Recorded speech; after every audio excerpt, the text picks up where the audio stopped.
Good morning dear student. जैसा कि आपको मालूम है कि कक्षा 9th का जो अपना चैप्टर चल रहा था उसका नाम क्या था, त्रिभुज। त्रिभुज में अभी तक अपने प्रश्नावली कंप्लीट कर ली है। 7.3 तक कंप्लीट कर लिया है और 8 वीडियो मैंने आपको उपलब्ध करवा दी है।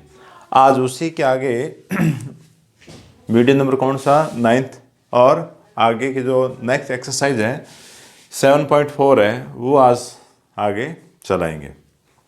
तो देखो प्रश्नावली 7.4 है वो करने से पहले प्रश्नावली 7.4 करने से पहले आप ये समझें कि कोई भी त्रिभुज यदि आपको दे रखा है, कैसा भी त्रिभुज आपको दे रखा हो, जैसे मान लो एक त्रिभुज आपको यूं दे रखा है, ठीक है, ये त्रिभुज आपको यूं दे रखा है, तो त्रिभुज के अंदर जो कोण क्या होगा, बड़ा होता है। त्रिभुज में 3 कोण होते हैं। त्रिभुज के कितने एंगल होते हैं आपके? 3 एंगल होते हैं। जो एंगल आपका लार्जेस्ट है, सबसे बड़ा है, उसके सामने वाली जो साइड है, उसके सामने वाली भुजा है, वो हमेशा क्या रहती है, बड़ी रहती है। तो मान लीजिए इस त्रिभुज के अंदर आपका ये जो एंगल सबसे बड़ा है, तो बड़ी भुजा आपकी कौन सी हो जाएगी? इस एंगल के सामने वाली भुजा क्या हो जाएगी? बड़ी। मतलब ये भुजा इस भुजा से भी बड़ी है और इधर वाली भुजा से भी क्या रहने वाली है? बड़ी रहने वाली है। तो त्रिभुज की सबसे बड़ी भुजा कौन सी होती है? जिसके सामने वाला कोण क्या हो? बड़ा हो। या दूसरे शब्दों में उल्टा भी कह सकते हैं, जो बड़ी भुजा है तो उसके सामने वाला कोण भी क्या होगा आपका? बड़ा होगा। वो एंगल भी आपका क्या होगा? लार्जेस्ट होगा और सबसे बड़ा कोण होगा। ठीक है। अब अपने को 7.1 का जो पहला प्रश्न दे रखा है वो लेके चले। 7.1 का जो फर्स्ट प्रश्न है उसमें उसने देखो क्या समझाया, क्या पूछना चाह रहा है। ये कह रहा है कि दर्शाइए कि समकोण त्रिभुज में कर्ण सबसे लंबी भुजा है। ये पूछना चाह रहा है कि यदि आपका एक समकोण त्रिभुज हो तो अपने भी बना लिया जाए। ये समकोण त्रिभुज आपने बनाया, ठीक है। बनाने के बाद आप ये देखें, ये कोण हो गया 90 का, तो इसका कर्ण कौन सा हो गया? सामने वाली भुजा। तो मैं इसको नाम लिख देता हूँ ABC। तो आपको ये सिद्ध करवाना है कि जो AC है, कर्ण कौन हो गया? AC हो गया। लंब हो गया आपका कौन सा? AB। आधार आपका क्या आ गया? BC आ गया। तो ये पूछना चाह रहा है कि जो कर्ण है मतलब AC है, वो क्या है? AB से भी बड़ा है और किससे? BC से भी आपका बड़ा आ रहा है। ठीक है, अपने को ये सिद्ध करवाना है। तो इसके लिए काम करें कि अब इसको सिद्ध करवाने के लिए देखें कि क्या मैटर करना पड़ेगा। तो ये लिखें आपने जो बनाए हैं, क्या बनाया? त्रिभुज ABC समकोण त्रिभुज है। क्या है? समकोण त्रिभुज है। त्रिभुज आपका ABC वो क्या है? समकोण त्रिभुज है। आपको सिद्ध क्या करना वो भी मैं लिख देता हूं। सिद्ध करना है, क्या सिद्ध करना है? कि AC सबसे बड़ी भुजा है, सबसे बड़ी भुजा है। ये अपने को सिद्ध करवाना है। जो AC है ना, AC क्या है? सबसे आपकी बड़ी भुजा होगी। ये जो कर्ण है वो क्या होगा? सबसे बड़ा होगा। आप देखो त्रिभुज सॉल्यूशन अपने स्टार्ट करते हैं। ये तो मैटर था जो अपने दे रखा था, सिद्ध क्या करवाना वो लिखा। अपने को ये जानकारी के अंदर है कि जो त्रिभुज के अंदर के जो 3 कोण होते हैं और तीनों का योगफल क्या होता है? 180 के इक्वल होगा। तीनों को यदि आप जोड़ोगे, ऐड करवाओगे तो आपको मिलेगा क्या? 180। तो मैं उसी को लेके चल रहा हूँ कि angle A plus angle B plus angle C equals to क्या आता है? 180। परंतु एंगल जो B है वो आपका क्या है? 90 डिग्री का। देखो बनाए हैं अपने खुद ने, तो यहाँ लिखेंगे चूंकि एंगल B है वो आपका 90 डिग्री का हो गया। तो 90 डिग्री हो गया तो आप यहाँ रखें कि एंगल A प्लस B की जगह क्या रखा? 90 plus angle C equals to क्या लिखा? 180। तो ये रह गया आपका angle A angle C equals to 180। 90 को उधर लेके सब्ट्रैक्ट करवाओगे, घटाओगे, तो angle A angle C equals to क्या आएगा? 90 डिग्री आ गया। ठीक है। अब देखो इस प्रश्नावली के अंदर क्या होता है कि आपको दो चीज़ें देख के कंपैरिजन करके देखना होता है कि क्या सिचुएशन आएगी, क्या स्थिति, क्या परिस्थिति आपके सामने बन रही है, उसके द्वारा अपने इसको सिद्ध करवाया जाता है। देखो कैसे। देखो मान लो आप तो एक तो ये कह रहे हैं कि एंगल B क्या 90 डिग्री का है। साथ में आप देखो इक्वेशन नंबर 2 को देखोगे तो ये भी कह रहा है कि जो एंगल A और एंगल C है, अगर आप इन दोनों को ऐड करवाओगे तो क्या मिलेगा? 90 डिग्री मिलेगा। ठीक है, बात समझ आ रही? एंगल बी अकेला क्या है 90 का है, एंगल ए और सी को ऐड करवाओगे तो आपको क्या मिल रहा है 90। इसका मतलब क्या हो गया, एंगल ए है, सॉरी एंगल बी है वो ए से भी क्या होगा, बड़ा होगा ही, है ना। और एंगल बी है जो सी से भी बड़ा होगा, क्योंकि भाई जब एंगल बी है वो खुद आपका 90 डिग्री है अकेला ही, और एंगल ए और सी को ऐड करोगे तो आपको क्या मिल रहा है 90 मिल रहा है। इसका मतलब एंगल ए और सी दोनों ही अलग अलग देखे जाए तो क्या है, बी से छोटे रहने वाले हैं, क्योंकि एंगल ए आपका जीरो होगा नहीं, बी के इक्वल भी नहीं आएगा। मान लीजिए कि आपका ए अगर जीरो हो जाए उस कंडीशन में सी की वैल्यू भी क्या आ जाती है 90 आपको मिल जाएगी, परंतु ऐसा होगा नहीं। क्यों नहीं होगा, क्योंकि एक एंगल जीरो होगा, इसका मतलब क्या है, ट्राइंगल बना ही नहीं है, त्रिभुज आपका तैयार हुआ ही नहीं है। तो इन दोनों से लिखेंगे कि समीकरण 1 व समीकरण 2 से क्या निष्कर्ष निकलता है कि एंगल बी आ गया ना, इसको ग्रेटर देन बनाना पड़ेगा। ठीक है, ये चिन्ह आपको एक जैसे नजर आए, ये तो एंगल का चिन्ह है, एंगल बी ग्रेटर देन है किससे, एंगल ए से, साथ में एंगल बी है वो ग्रेटर देन है किससे, एंगल सी से। ये समझ आ गया। तो इसका मतलब क्या हुआ कि एंगल बी है वो समकोण त्रिभुज में क्या हो गया, सबसे बड़ा, सबसे क्या आ गया, बड़ा आ गया। तो जब एंगल बी बड़ा होगा तो उसके सामने वाली भुजा क्या होगी, सबसे बड़ी भुजा होगी। तो वो आपको देखो लाइन तो लिखनी पड़ेगी कि भाई जो प्रमेय के अंदर देखो क्या कहते हैं कि सबसे बड़े कोण के सम्मुख भुजा क्या है, सम्मुख भुजा सबसे बड़ी होती है, सबसे बड़ी होगी। ये लाइन अपने को लिखनी है। तो इसका मतलब देखो बी सबसे बड़ा है तो ए सी क्या हो गया, सबसे बड़ी भुजा होगी, क्या होगी, सबसे बड़ी होगी। तो इसका मतलब क्या हुआ, देखो ए सी है वो अपना ए बी से भी क्या रहेगी, बड़ी। ए सी है जो ए बी से भी बड़ी रहने वाली है, ए सी है वो बी सी से भी क्या रहेगी, बड़ी। ए सी इज ग्रेटर देन ऑफ क्या है, बी सी। तो इसका मतलब क्या हो गया, क्या आता है, ए सी सबसे बड़ी भुजा है, सबसे बड़ी भुजा है। तो करके लिख देते हैं, ठीक है ना। तो ए सी आपकी क्या हो गई, सबसे बड़ी भुजा हो गई। तो बस ये लिखेंगे कि आता है समकोण त्रिभुज में, क्या लिखेंगे कि समकोण त्रिभुज में कर्ण सबसे बड़ी भुजा होती है। कर्ण क्या है, सबसे बड़ी भुजा होगी। ये अपना आंसर आ गया भाई, ये सिद्ध हो गया, आंसर हो गया कि आपका जो कर्ण है वो आधार और लंब क्या रहेगा, दोनों से ही हमेशा बड़ा ही रहता है। बड़े कोण की सम्मुख भुजा आपको मिल चुकी है। ठीक है, इसका आप स्क्रीनशॉट ले लीजिए ताकि और आगे चले। प्रश्न सारे कंपैरिजन वाले ही है, तुलना करवा के अपने को आंसर उनका निकालना भी, किस प्रकार से सिचुएशन आ रही है, परिस्थिति आपकी किस प्रकार की बन रही है और उस परिस्थिति से आप क्या निष्कर्ष निकाल पाते हैं, वो सारा लेते हैं भी। ठीक है, मिटा दिया जाए। सेकंड क्वेश्चन को और लेते हैं भी। तो देखो सेकंड क्वेश्चन में उसने क्या पूछा है, पूरे चैप्टर में यही है, ग्रेटर देन वाला ही है।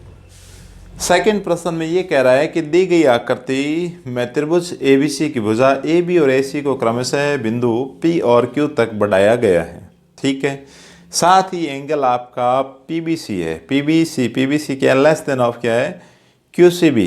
दर्शाइए कि एसी क्या है, ग्रेटर देन है आपका किससे, ए बी से। एसी ग्रेटर देन है किससे, ए बी सी से। तो बहुत ही सिंपल और आसान प्रश्न है आपका रहने वाला ये। प्रश्न नंबर 2, दी गई आकृति देखो, इस प्रकार की आकृति दे रखी है। ये कह रहा है कि शुरू में आपका क्या ए बी सी एक त्रिभुज है, इसकी भुजा ए बी को आगे बढ़ाया जाए कहाँ तक, पी तक, और ए सी को आगे बढ़ाया जाए कहाँ तक, बिंदु क्यू तक बढ़ाया जाए। बढ़ाओगे तो आपके पास ये जो बाहरी कोण आपको दे रखे हैं, क्या दे रखे हैं, बाहरी कोण दे रखे हैं। इनमें एक रिलेशन दे रखा है कि लिख देता हूँ, दिया हुआ है अपने को, दिया हुआ क्या है वो मैं आपको लिख देता हूँ। क्या दे रखा है देखो, ये जो एंगल है इधर वाला एंगल क्या होगा, पीबीसी, इधर वाला एंगल क्यूसीबी। ये एंगल छोटा है, लेस देन है किससे, एंगल क्यूसीबी से क्या है, छोटा है। ये अपने को दिया हुआ है। ये अपने को दे रखा है कि angle PBC less than of angle QCB। तो दोनों देखो चिन्ह एक जैसे नजर आ रहे हैं, थोड़ा ध्यान से देखना कि ये वाला एंगल है इधर वाला है ना, ये इससे क्या है छोटा है। तो आपको देखो सिद्ध क्या करना है, तो सिद्ध करो, क्या सिद्ध करवाना है कि AC जो भुजा है, AC जो भुजा है वो ग्रेटर देन है किससे, AB, इधर वाले से क्या है ग्रेटर देन रहेगी AB से। ये अपने को सिद्ध करवाना भी मेन उद्देश्य आपका रह गया ये वाला, ठीक है। अब देखो इस प्रश्न में आपको जो रिलेशन दे रखा है, जो कोण दे रखे हैं, जो एंगल आपको दे रखे हैं, वो ट्राइंगल के अंदर वाले न दे के बाहर वाले कोण दे रखे हैं। तो त्रिभुज के अंदर के तीनों कोणों का योगफल है वो तो चलेगा नहीं चलेगा। तो एक काम कर सकते हैं, इसने क्या कहा है कि AB को आगे बढ़ाया, P तक बढ़ाया, P तक बढ़ाओगे तो बताओ AP क्या होगी, सरल रेखा होगी ना। और सरल रेखा पर ये जो दो कोण अगर मैं लेऊंगा, ये वाला और ये वाला दोनों कोण लेता हूँ, तो ये क्या हो गए रेखिक युग्म बन जाएंगे और इनका योगफल क्या रहेगा 180 रहने वाला है। तो मैं वही लिखता हूँ, क्या लिखता हूँ कि APB क्या है भाई, सरल रेखा है। सरल रेखा है तो होगा क्या कि एंगल आपका ABC ऊपर वाला एंगल, फिर प्लस एंगल PBC, ये रहने वाला आपका 180। कारण भी लिख देता हूँ, यहाँ लिखा हुआ वैसे तो रेखिक युग्म है, ऊपर लिखा हुआ वैसे कोई दिक्कत नहीं, लिखो तो चलेगा, नहीं लिखो तो चलेगा, ठीक है। अब आप इधर वाली लाइन लो, कौन सी रह जाएगी ACP, ये भी आपकी क्या है सरल रेखा है, ये भी आपकी क्या है सरल रेखा है। सरल रेखा है तो आपकी बार इधर वाला कोण और ये वाला कोण, इन दोनों को जोड़ोगे तो योगफल क्या रहेगा 180 आने वाला, ठीक है। तो देखो ये करे ACB, एंगल आपका क्या है ACB प्लस एंगल QCB, ये दोनों को जोड़ोगे तो ये भी क्या रहने वाला 180। कारण वही कि क्या है भाई रेखिक युग्म है, इस वजह से ये इक्वेशन नंबर 1 और क्या आ गई 2 आ गई, समीकरण नंबर क्या आई 1 और 2 आ गई, ठीक है। अब ये भी 180 के इक्वल है, ये भी 180 के इक्वल है, इसका मतलब ये दोनों आपस में क्या रह जाएगी समान रह जाएगी, दोनों आपस में क्या रहने वाली आपकी इक्वल रहने वाली है। तो ये लिखेंगे कि समीकरण नंबर 1/2 से मैं दोनों को बराबर करवा देता हूँ भाई। तो ये आ गया आपका ABC plus angle PBC equals to angle आपका क्या रहेगा ACB प्लस एंगल आपका क्या रहने वाला है QCB। ये तो स्टेटमेंट आपका आ गया, ठीक है। इसको मैं लगा देता हूँ 3 नंबर। अब देखो आपको प्रश्न वाले ने क्या दिया है कि एंगल जो PBC है वो लेस देन है भाई किससे, एंगल QCB से क्या है छोटा है। इसको मैं 4 नंबर लगा देता हूँ, ये समीकरण नहीं है सर्व समीका है। अब देखो 3 और 4 से आप क्या निष्कर्ष निकालते हो, मैन बस वही है, उतना आपको समझ आ जाए, ये तो बस आपको आता ही है, वो मैंने समझना जरूरी है। देखो ये जो दो साइड है, ये दो साइड आपस में क्या है समान है, बराबर है, इक्वल है। अब देखो इसमें इधर वाला जो कोण है, कौन सा है देखो PBC है, इधर आपका कोण क्या दे रखा है QCB, ये रहा एंगल। ये कहना चाह रहा है कि जो एंगल आपका PBC है वो क्या है छोटा है किससे, इस एंगल से छोटा है, इस एंगल से क्या है छोटा है।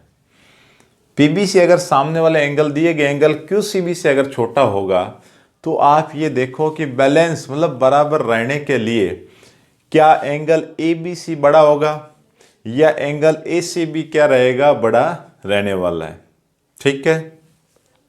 अब देखो जैसे एक छोटे से उदाहरण के द्वारा आप समझो, 2 + 3 बराबर आपको क्या दे रखा है 1 + 5, 1 + 4 लिख देता हूं, ठीक है ना। ये सेम एंगल की तरह मैंने लिखा है। अब देखो यहाँ ये जो 3 है, यहाँ ये जो 3 है वो 4 से क्या है छोटा है ना। तो देखो इनके मध्य क्या रिलेशन आएगा, क्योंकि ये देखो जोड़ेंगे 5 बराबर क्या रहने वाला है 5।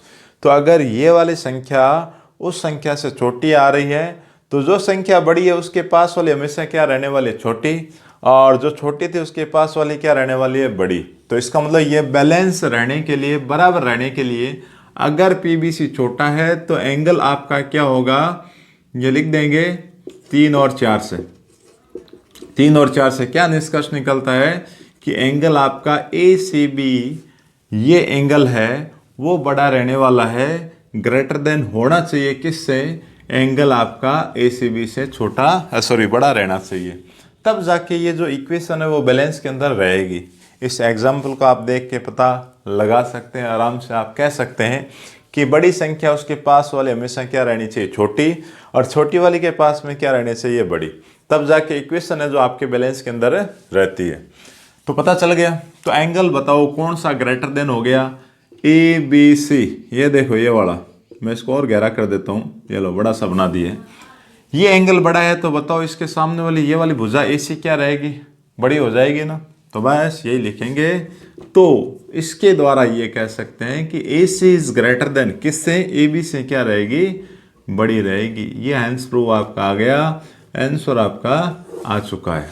ठीक है, तो थोड़ा सा इनमें क्या है कि तुलना करवा के अपने को देखना पड़ता है कि कौन छोटा है कौन उससे बड़ा रहने वाला है।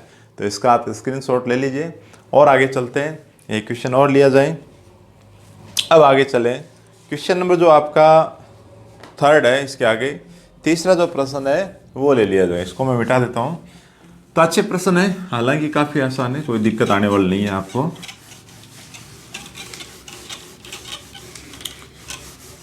तो आराम से पढ़े, है ना, बढ़िया पढ़ो, कम पढ़ो बाकी अच्छा पढ़ो।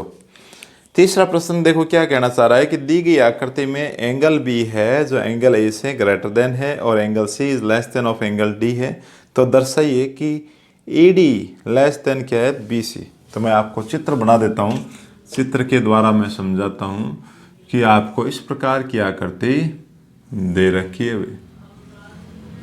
ये, ठीक है। क्या क्या नाम दे रखा है, यहाँ दे रखा है ए बी, यह लिखा हुआ आपका ए बी, ये लिखा हुआ सी डी, ये लिखा हुआ ओ, ठीक है। और क्या दिया हुआ है, angle B, angle B, angle B है वो लेस देन है कहाँ, इसको थोड़ा सा बड़ा चेन बना देता हूँ ताकि आप कंफ्यूज नहीं हो। एंगल बी लेस देन है किससे, एंगल ए से। Angle C, angle C less than है किससे, एंगल डी से। ये तो अपने को दिया हुआ है, क्या है, दिया है अपने को, दे रखा है, ठीक है। सिद्ध क्या करना है, सिद्ध करो कि ए डी, क्या सिद्ध करना है कि A D less than of B C, A D है वो लेस देन होना चाहिए किससे, बी सी से, ये सिद्ध करवाना है। अब देखो चित्र में एंगल बी कहाँ नजर आ रहा है, यहाँ पर, ये वाला एंगल, ठीक है, छोटा है किससे, एंगल बी से, क्या है, सॉरी एंगल ए से क्या है, छोटा है। कोण बी क्या है, छोटा है किससे, कोण ए से। तो पहले आप इधर वाला त्रिभुज है यही पकड़ लो, इस त्रिभुज के अंदर जो कोण बड़ा होगा उसके सामने वाली भुजा को क्या कर दिया जाएगा, बड़ा बना दिया जाएगा। तो मैं पहले यही त्रिभुज लेता हूँ, सॉल्यूशन के अंदर अपने क्या लिखा जाएगा कि त्रिभुज ए ओ बी में, किस में, त्रिभुज ए ओ बी में सॉरी, देखो इस त्रिभुज के अंदर आपको जानकारी क्या दे रखी है कि एंगल बी है वो लेस देन है, छोटा है किससे, एंगल ए से छोटा है।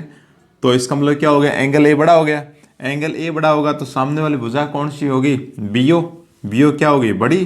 तो ये लिखेंगे कि B O is greater than क्या है, ओ ए या ए ओ। इन दो के मध्य रिलेशन क्यों लिया, क्योंकि देखो अपने को तो ए डी पूरा चाहिए और क्या चाहिए, बी सी चाहिए, दो ही भुजा चाहिए, इनसे कोई मतलब नहीं है। तो ये एंगल बड़ा तो ये भुजा क्या होगी, सबसे बड़ी, तो इसके पास वाली ये क्या होगी, इससे छोटी।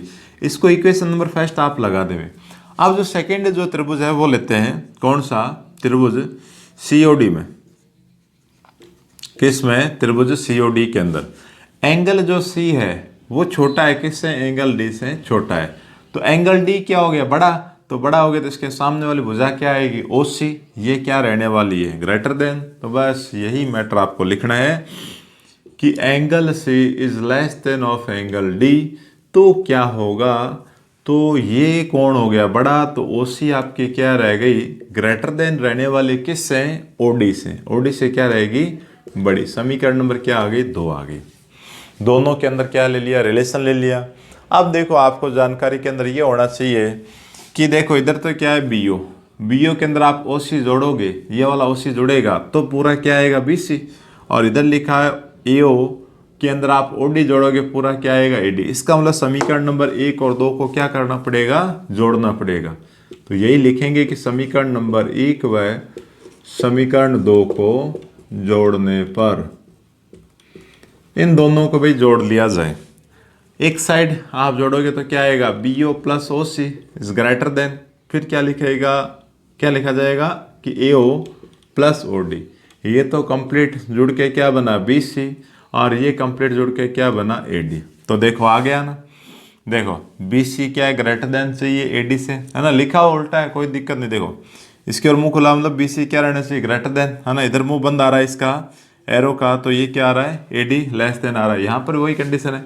अगर आपको सीधा लिखना तो आप इसको उल्टा करके लिख दो कि AD को तो आप पहले उतारो, तो AD का मुंह बंद है तो आप इधर आप इस मुंह को बंद करवाएं और सामने क्या लिखें BC। ये आंसर प्रूव आ गया, वरना ऊपर लाइन से भी चल जाएगा, कोई दिक्कत वाली बात नहीं है। तो ये अपना कौन सा क्वेश्चन हो चुका है, तीसरा क्वेश्चन हो गया है। तो ये क्वेश्चन भी देखो ज़्यादा कठिन नहीं है, प्रश्न सारे क्या देखो आसान है, कोई दिक्कत नहीं आने वाली है। इसका भी आप स्क्रीनशॉट ले लीजिए। और आगे की जो नेक्स्ट इस प्रश्नावली के अंदर 3 क्वेश्चन और रह गए। जैसे आपके ये 3 प्रश्न हो जाएंगे तो अपना ये जो 7वां चैप्टर है त्रिभुज वाला, वो आपका क्या है, कंप्लीट हो जाने वाला है। ठीक है, तो आगे के जो क्वेश्चन है उनको नेक्स्ट वीडियो में मतलब पार्ट नंबर 10 में शामिल करते हुए अपने चैप्टर को कंप्लीट करने का प्रयास करेंगे। तो नेक्स्ट वीडियो में फिर मुलाकात होती है, तब तक के लिए thank you all of you. अगर कोई दिक्कत आ रही कमेंट्स बॉक्स में ज़रूर लिखें।